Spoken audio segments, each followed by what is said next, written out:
pourquoi sensibiliser ses salariés à la cybersécurité? Alors les salariés sont souvent la première ligne de défense finalement contre les attaques informatiques car ils sont la première cible des attaquants.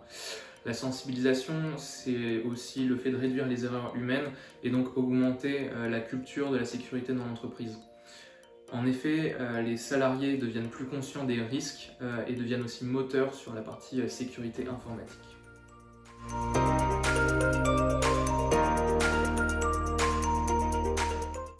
Je n'ai pas de données sensibles, pourquoi serais-je une cible?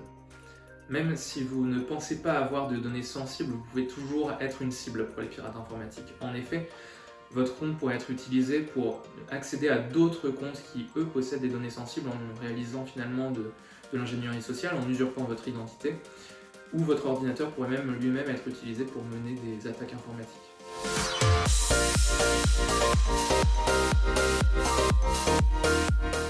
Quelles sont les conséquences d'une cyberattaque? Les conséquences d'une cyberattaque peuvent être variées. Bien sûr, les premières choses, c'est les fuites de données personnelles, de patients, de clients, d'employés. La deuxième chose, c'est un impact financier direct, donc lié par exemple à l'arrêt de la production. Ensuite, on a également des coûts juridiques comme des amendes, des frais d'assurance ou encore des pénalités contractuelles.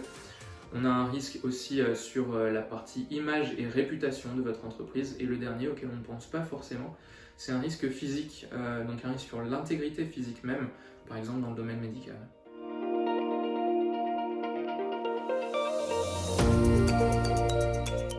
De bonnes pratiques individuelles permettent-elles d'éviter les attaques?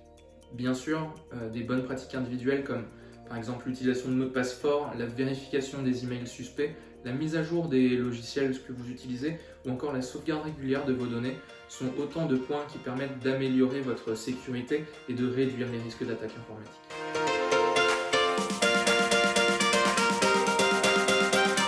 Quelles sont les données les plus importantes à protéger dans une entreprise? Les données les plus importantes à protéger dans une entreprise peuvent varier en fonction du contexte et de la nature de l'entreprise. Ça peut comprendre des données financières, des informations personnelles, de la propriété intellectuelle également, ou encore des données de santé dans un contexte applicable ou des données clients. En fin de compte, ce qu'il est important de savoir, c'est que toutes les données méritent d'être protégées et il est important d'identifier en amont les risques potentiels qui peuvent peser sur ces données. Mettre en place également des mesures de sécurité spécifiques et appropriées pour les protéger.